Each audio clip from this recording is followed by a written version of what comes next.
Hello everyone, my name is Arcana Fang, and welcome to the channel. Today we're going to be talking about the latest game that I've played through, Telltale's Batman series, specifically Episode 1, Realm of Shadows. When I saw the announcement for this series, I can't lie, I was very excited to play it.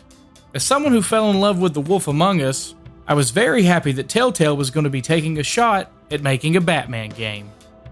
One disclaimer before we go any further, I'm not going to be spoiling anything as far as the story elements are concerned, as I feel like any review should give you enough information to make a choice, not show you what's in store if you take part in that choice. Okay? Okay. With that said, let's continue on. If you've played any Telltale game before, you pretty much know what to expect as far as the formula goes. You are presented with decisions, usually 4, that affect your outcome later on as the story progresses.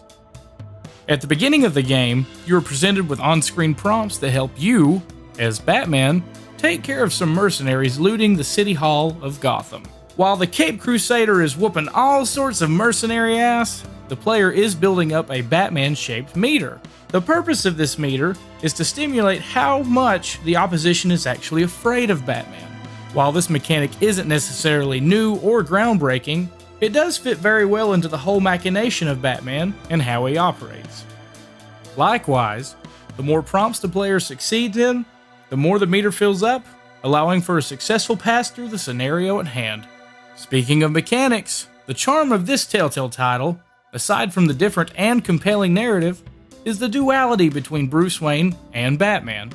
The game gives the player total control, so you're able to be a scumbag Bruce, an angel of mercy Batman, or some gray area in between. Bruce is given different opportunities and options than Batman would have access to. This makes each area of play just a little bit different, but it's more interesting to see how each weaves into the other as the decisions trail over ultimately. There is also an interesting take on using Batman's title as the world's greatest detective, using the evidence present at crime scenes to reenact the situation and figure out what exactly has went down. The biggest praise I can give the narrative is that it doesn't focus too much on telling the same murder-drenched origin story that most other Batman games go after.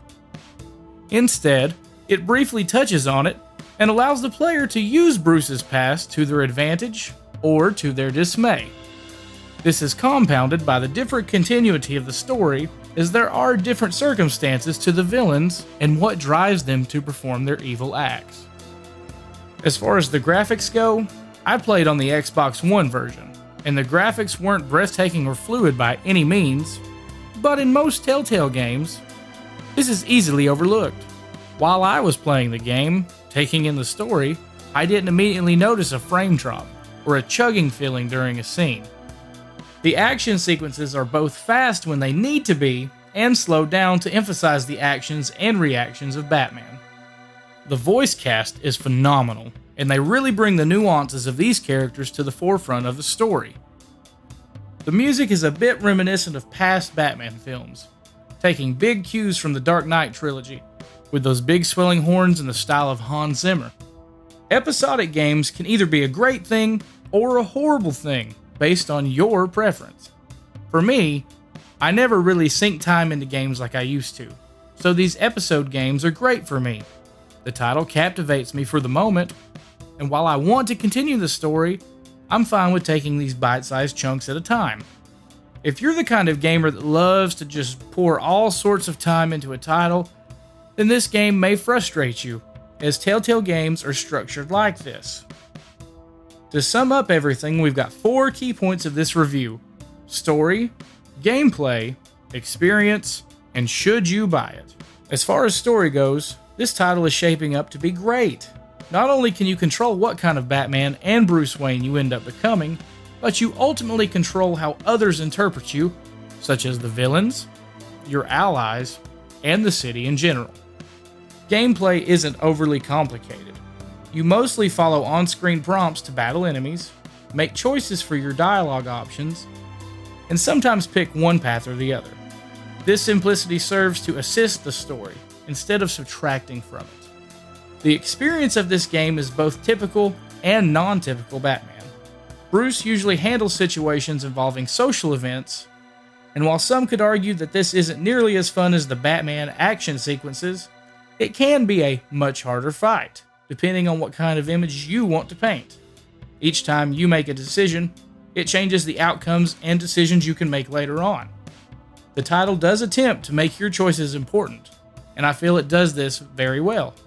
Finally, should you buy this episode and the series in general? The biggest factor to take into consideration is if you like episodic games, Telltale titles, or story-driven games. Does this title have action? Yeah, it does. Is it like the Arkham titles? Not one little bit.